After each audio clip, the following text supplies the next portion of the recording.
જો માનવ વર્તન પર પર્યાવરણની અસરમાં આપણે શરૂઆતની અંદર એની પ્રસ્તાવના જોઈ, પછી પહેલું જે પ્રદૂષણ છે કે આના કરતા ઘણા બધા પ્રદૂષણ છે, પરંતુ અહીંયા ફક્ત આપણે 3 પ્રદૂષણો જોવાના છે કે આ પ્રકારના પ્રદૂષણો ઉદ્ભવ થવા પાછળનું કારણ શું છે.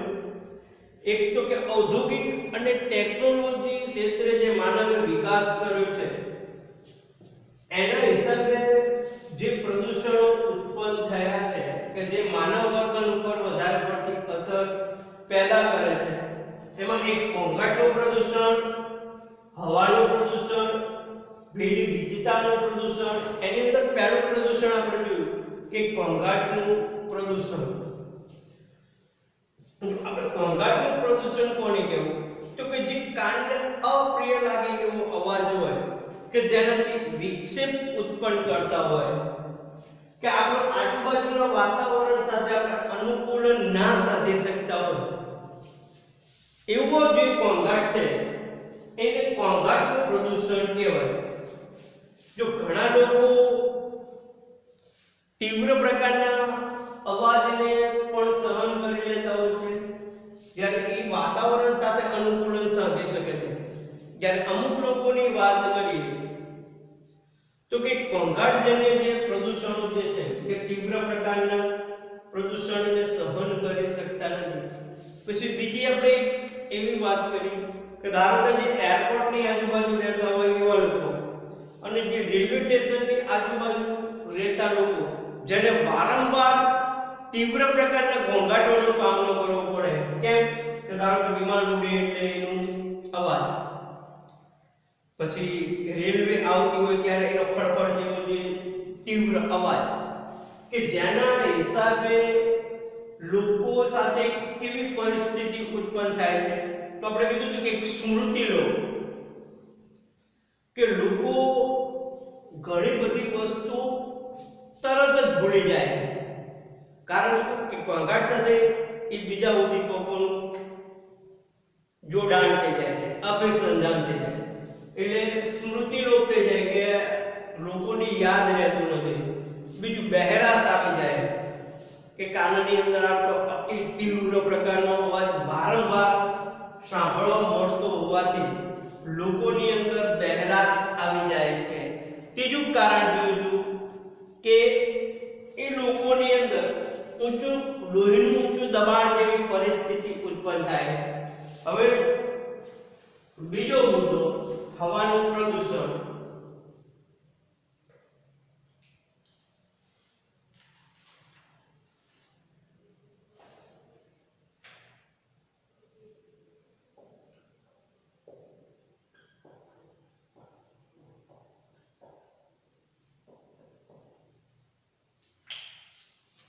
જો એક વસ્તુ આપણે સમજીએ કે હવા પૃથ્વી પરના જીવંત પ્રાણી માટે ખૂબ જ મહત્વનું પર્યાવરણીય ઘટક છે. હવા શું છે કે આજના જે માનવી માટે કે પૃથ્વી પરના જે જીવંત માનવી માટે ખૂબ જ મહત્વનું પર્યાવરણીય ઘટક છે.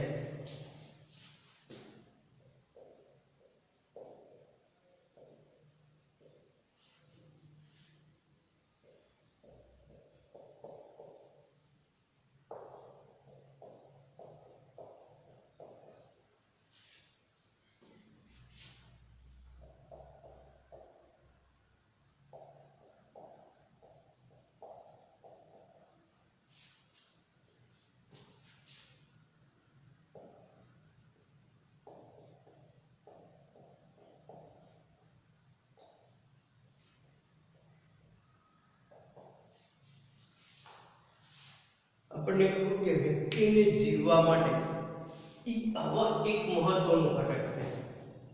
જો માણસને પ્રાણવાયુ ના મળે તો આપણે ખબર કે વ્યક્તિ જીવી શકે નહીં.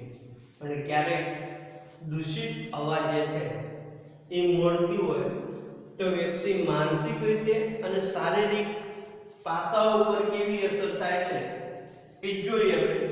કે જો જીવંત પ્રાણીમાં ખોરાક અને પાણી કરતા હવાનું ઘણું જ મહત્વ છે.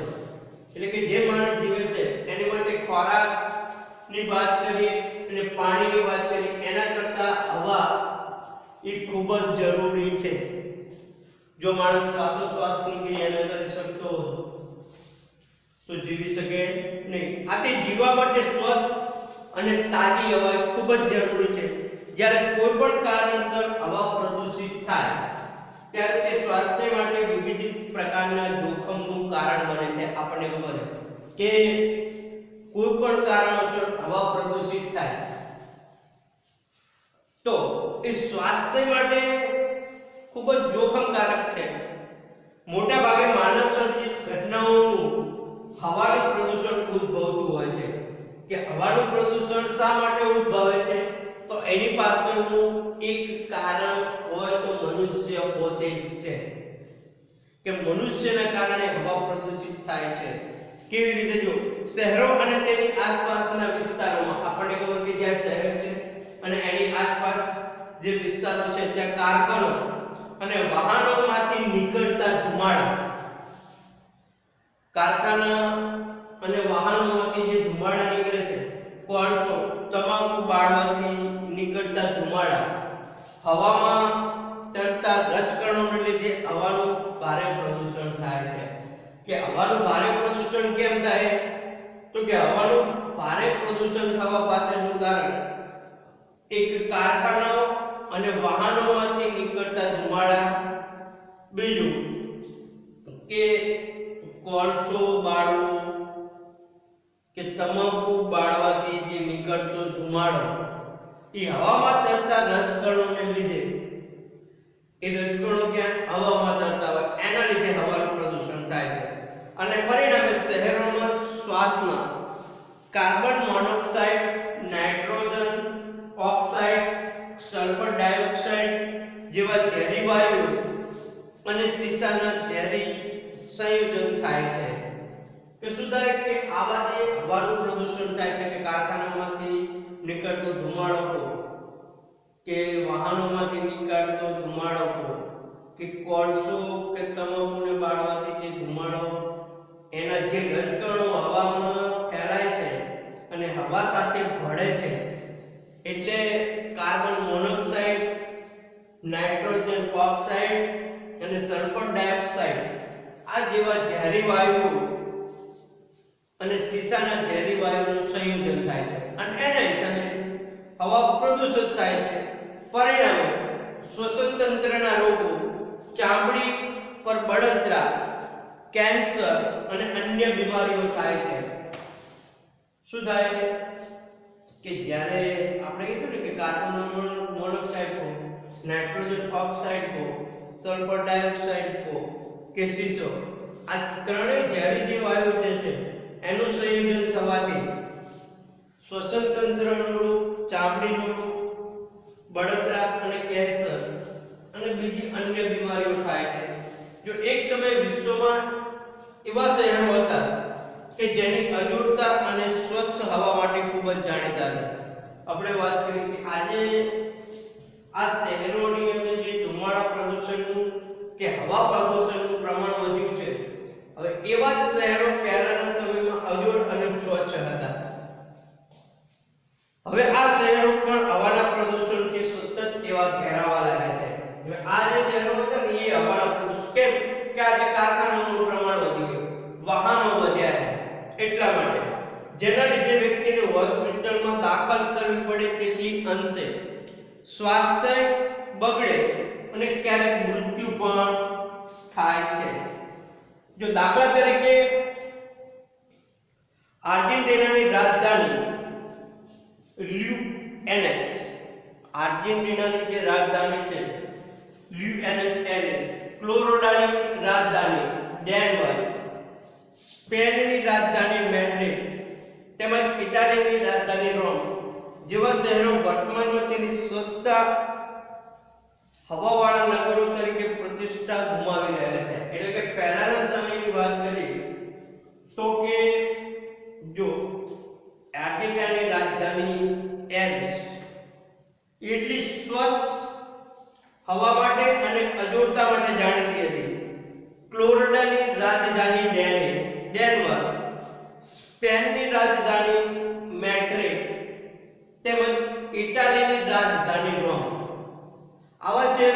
સ્વચ્છતા અને અજોડતા જાણી સ્વચ્છ હવા માટે જે જાણીતા હતા એ આજે પોતાનું નામ ગુમાવી ભારતમાં ભોપાલ, બેંગ્લોર, ચંદીગઢ જેવા શહેરો નકામા ધુમાડાથી ખૂબ જ પ્રદૂષિત શહેરો બન્યા છે. જો ભારતની અંદર પણ હતા એવા શહેરો કે ભોપાલ કો, બેંગ્લોર કો, ચંદીગઢ કો કે જે સ્વચ્છતા માટે અને સ્વચ્છ હવા માટે જાણીતા હતા, એ પણ આજના સમયની અંદર કારખાનાઓનું પ્રમાણ વધ્યું છે, વાહનોનું પ્રમાણ વધ્યું છે, એટલે હવા પ્રદૂષિત થઈ છે. એટલે આવા લોકોને જે હવા પ્રદૂષણના લીધે કેન્સર જેવા કો, ચામડીના રોગો કો કે શ્વસન તંત્રના રોગોનું પ્રમાણ વધ્યું છે. જો વર્તમાન સમયમાં સિંગાપોર અને કુઆલાલુમ્પુર જેવા ખૂબ જ ઓછા શહેરો છે જે વિશ્વ સ્તરે હજુ હવા પ્રદૂષણથી મુક્ત છે. કયા શહેરોની વાત કે વર્તમાન સમયમાં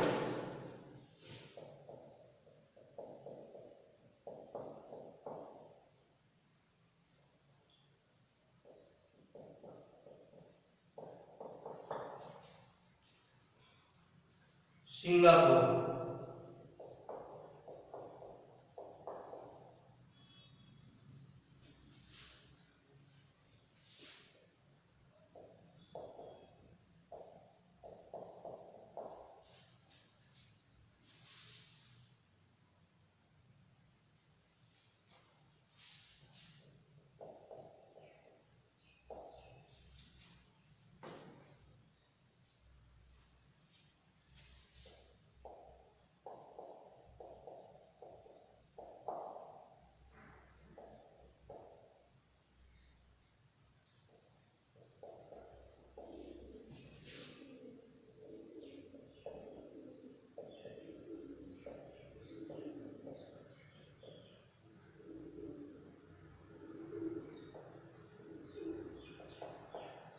જો એવું નથી કે હવા પ્રદૂષણની અંદર સંપૂર્ણ વિશ્વ હવા પ્રદૂષણથી ઘેરાયેલું, પણ હાલની અંદર પણ સિંગાપોર અને કુઆલાલુમ્પુર જેવા જે શહેરો છે એ આજે પણ હવા પ્રદૂષણથી મુક્ત છે કે ત્યાં આજે પણ એટલું બધું હવાનું પ્રદૂષણ જોવા મળતું નથી.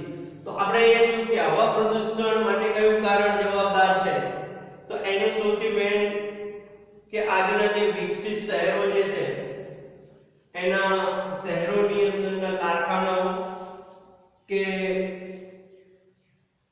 સાધનો જે છે એના ધુમાડા એ હવાની અંદર ફેલાય છે કે તમાકુ કે કોલસાઓને બાળવાથી નીકળતા ધુમાડાથી જે હવા પ્રદૂષિત થાય છે એનાથી વ્યક્તિ જે બીમાર પડે છે અને બીમાર થવાથી એના માનવ વર્તન પર જે સૌથી મોટી અસર જોવા મળે છે. ત્રીજું,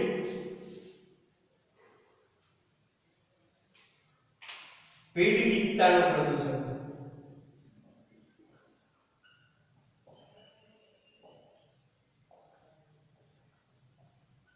આપણે કીધું કે આજના જે ટેકનોલોજી અને ઔદ્યોગિક ક્રાંતિના હિસાબે લોકો શું કર્યું કે ગ્રામ્ય વિસ્તારમાંથી જઈને પૈસા કમાવા માટે કે પોતાની આજીવિકા માટે એમને ગ્રામ્યથી શહેરો તરફ પ્રયાણ કર્યું. એના હિસાબે શું થયું કે આજે શહેરોની અંદર વસ્તીનું પ્રમાણ વધ્યું છે, ભીડ વધી છે. આજે લોકોને શહેરની અંદર રહેવા માટે એક મકાન શોધવું હોય તો મુશ્કેલ પડે છે અને એના હિસાબે કઈ સમસ્યાનો સામનો કરવો પડે છે એ જોઈએ. જો મર્યાદિત જગ્યામાં ઘણા લોકો રહેતા હોય ત્યારે ભીડ થાય છે. કે ભીડ ક્યારે થાય તો કે મર્યાદિત જગ્યા હોય. હવે એક નાનો ઓરડો હોય કે જ્યાં 2 અને 3 જણા માંડ રહી શકતા હોય, હવે એવી જગ્યાએ 10 જણા રહેવા આવે તો ભીડ થાય કે હા, તો કે મર્યાદિત જગ્યામાં ઘણા લોકો રહેતા હોય ત્યારે ભીડ હોય છે. પ્રાણીઓ પરના ભીડ અંગેના આરંભના અભ્યાસમાં જોવા મળ્યું કે ભીડને કારણે પ્રાણીઓમાં માતી અને રોગનું પ્રમાણ વધતું હતું. જો એક પ્રાણીઓનું સર્વે કરવામાં આવ્યું કે જ્યાં ઓછા પ્રાણીઓ રહેતા હતા એના કરતા અત્યારે વધારે પડતા પ્રાણીઓ જ્યાં એક જગ્યાએ રહે એટલે પ્રાણીઓની અંદર માદગી અને રોગનું પ્રમાણ વધ્યું. હવે માનવી પર ગીચતા અંગેના અભ્યાસોમાં જોવા મળ્યું કે તો માનવી પર ગીચતા માટેનો અભ્યાસ કર્યો, જોવા મળ્યું કે ગીચતા માત્ર વૈયક્તિક વર્તન પર જ નહીં પરંતુ સામાજિક જીવનની ગુણવત્તા પર અસર કરે છે. જો ભીડ કે ગીચતા એ શેના ઉપર અસર કરે તો કે માત્ર વૈયક્તિક એટલે કે વ્યક્તિના વર્તન ઉપર જ અસર નથી કરતી પરંતુ સામાજિક જીવનની ગુણવત્તા એટલે કે સમાજ સાથેના જે જીવનની ગુણવત્તા છે એના ઉપર પણ અસર કરે. કારણ કે સમાજ જુઓ કે જ્યાં નાનું કુટુંબ છે એને સમાજ વધારે માન સન્માન આપે, એટલે જ્યાં મોટું કુટુંબ છે એ પણ વધારે અસર કરે છે. દાખલા તરીકે એક ઉદાહરણ એક આપ્યું કે 10 બાય 10 ના રૂમમાં 7 થી 8 વ્યક્તિ રહેતી હોય ત્યારે તેઓના આંતરવૈયક્તિક સંબંધો પર માઠી અસર થતી હોય છે. એટલે 10 બાય 10 નો ઓરડો હોય, મેં તમને કીધું ને એક નાનો ઓરડો, ત્યાં 7 થી 8 વ્યક્તિ રહે એટલે કે માંડ 2-3 માતા હોય એની જગ્યાએ 7 થી 8 રહેતા હોય તો એના આંતરવૈયક્તિક એટલે કે એકબીજા સાથેના જે સંબંધો જે છે એના ઉપર માઠી અસર હોય છે. તેઓની પ્રવૃત્તિમાં એ લોકોની પ્રવૃત્તિમાં શું જોવા મળે? આક્રમકતા જેવા ગુણ જોવા મળે છે. મદદ કરવાના વર્તનમાં ઘટાડો થાય છે કે એવા લોકો એકબીજાને મદદ કરી નથી શકતા.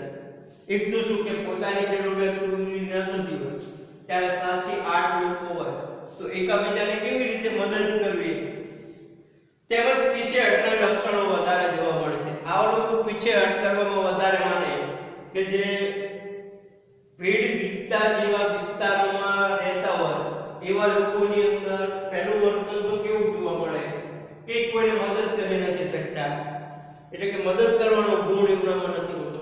બીજું કે કોઈ પણ કાર્યની અંદર પીછેહટ, ધારો કે સારું ટીવી લાવવું હોય, સારું રેફ્રિજરેટર લાવવું કે એક સારું સેટિંગ ઘરની અંદર લાવો તો નથી લાવી શકતા, એટલે કે એની અંદર પીછેહટ જોવા મળે.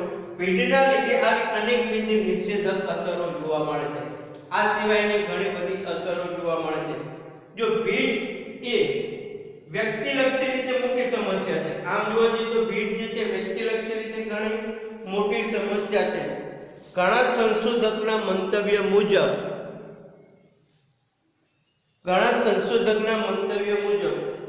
જકડાઈ જવાની વ્યક્તિલક્ષી લાગણીના સંદર્ભમાં ભીડ શબ્દનો ઉપયોગ થાય છે.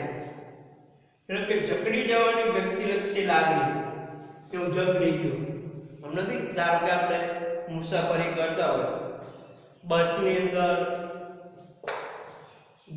50 કે 60 ની સીટ હોય એની જોડે 100-150 જણા બીજા ઊભા જતા હોય એ જકડી જાય. ટાઈમની સીટની અંદર 5 બેઠા હોય તોય જકડી જવું. એટલે કે ભીડના હિસાબે વ્યક્તિલક્ષી લાગણીના સંદર્ભમાં ભીડ શબ્દનો ઉપયોગ થાય છે. કેટલાક લોકો ભૌતિક ગીચતાને ભીડ તરીકે જોતા નથી. ઘણા બધા જે લોકો છે ભૌતિક ગીચતા જે છે એને ભીડ તરીકે નથી જોતા. તેથી કોઈ એક સ્થળે ઘણા લોકો ભેગા થતા હોય તે માટે ગીચતા અને એકથી બહુ પાસે હોવાથી ધક્કા મુક્કીનો અનુભવ થતો હોય તેને માટે ભીડ એવા શબ્દોનું પ્રયોજન કરવું આવશ્યક છે. એટલા માટે ભીડ શબ્દ જો આપણે શું કહીએ કે ભૌતિક ગીચતા જે છે એને લોકો ભીડ તરીકે નથી જોતા. એટલે ઉદાહરણ તરીકે કે 10 બાય 10 ના ઓરડામાં 7 થી 8 લોકો રહેતા હોય તો એને લોકો ભીડ નથી કહેતા. પણ ભીડ માટે અહીંયા એટલા માટે એવા શબ્દોનો ઉપયોગ કર્યો કે જ્યાં એક સ્થળે ઘણા લોકો ભેગા થાય, એકબીજા બહુ પાસે હોવાથી ધક્કા મુક્કીનો અનુભવ થતો હોય. થોડા ઘણા લોકો પાસે હોય ધક્કા મુક્કીનો અનુભવ થતા હોય એની માટે ભીડ શબ્દોનું પ્રયોજન કરવામાં આવ્યું છે. જો ગીચતા એ દર ચોરસ ફૂટે વ્યક્તિઓની ચોક્કસ સંખ્યાનો નિર્દેશ કરે છે. ભીડ એ વ્યક્તિઓની એકબીજાની અડોઅડ હોવાની સ્થિતિનો નિર્દેશ કરે છે. ભીડ ઈર્ષાનો નિર્દેશ કરે કે એકબીજાની નજીક હોવાનું કે ધક્કા મુક્કી થવું વગેરે. જો ગીચતામાં સંઘ કે જૂથ ભાવના વધુ જોવા મળે છે. ગીચતાની અંદર આ સિવાયની જે સામાજિક કે સંઘ એકબીજા સાથેનું જોડાણ અને જૂથ ભાવના સૌથી વધારે જોવા મળે, જ્યારે ભીડમાં આવી ભાવના જોવા મળતી નથી. ગીચતા એટલે એવું કે જ્યાં લોકો ઓછા લોકો હોય. જો ગીચતા એ દર ચોરસ ફૂટે વ્યક્તિઓની ચોક્કસ સંખ્યાનો નિર્દેશ કરે છે. ચોક્કસ એટલે કે સામાન્ય સંખ્યા. એટલે ગીચતાની અંદર જૂથ ભાવનાને એવું વધારે જોવા મળે, જ્યારે ભીડની અંદર જોવા મળતી નથી.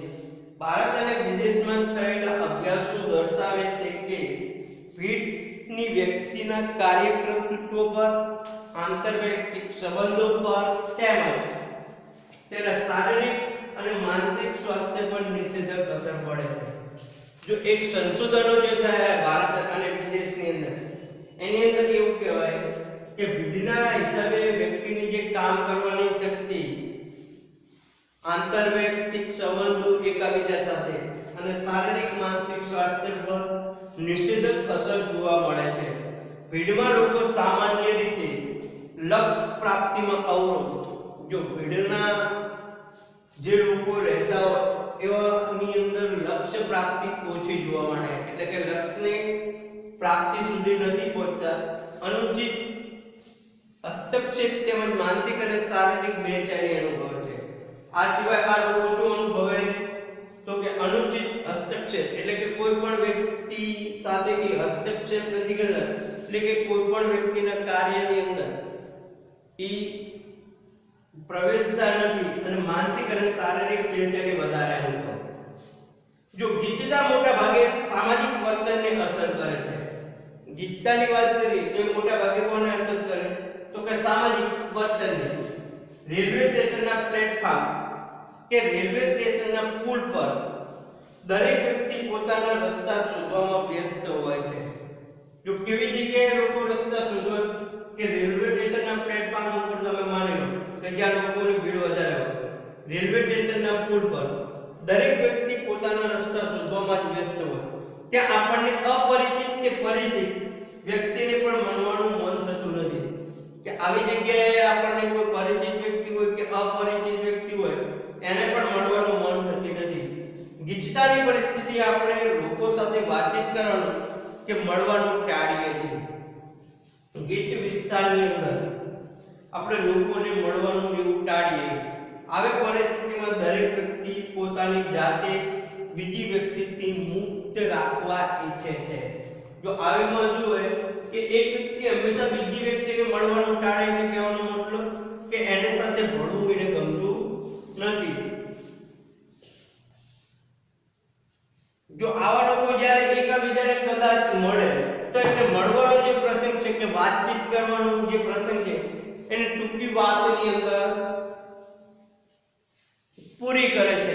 આમ જો માનવ વર્તન પર પર્યાવરણની 3 પ્રકારની અસર છે: ઘોંઘાટનું પ્રદૂષણ, હવાનું પ્રદૂષણ, ભીડ ગીચતાનું પ્રદૂષણ. એટલે ત્રણેય વિશે આપણે સમજૂતી મેળવી કે આ ત્રણેય વસ્તુ એ જે છે એ માનવીના વર્તન ઉપર વધારે અસર કરે છે.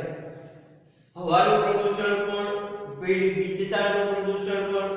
કે આપણને કહ્યું કે ભીડ જેવા વિસ્તારોમાં છે લોકો એકબીજા સાથેનું મિલનને ટાળવાનો પ્રયત્ન કરે છે, એકબીજાને મદદ કરવાનું ટાળે છે, એકબીજા સાથે આંતરક્રિયા સંબંધ બનાવવાનો વિક્ષેપ ઉત્પન્ન કરે છે. એટલે માનવ વર્તન પર પર્યાવરણની અસર આના સિવાય બીજી ઘણી પણ થઈ શકે, પણ આપણે અહીંયા પાઠ્યપુસ્તકની અંદર એની 3 અસરો જોવાની છે: ઘોંઘાટનું પ્રદૂષણ, હવાનું પ્રદૂષણ અને ભીડ ગીચતાનું પ્રદૂષણ.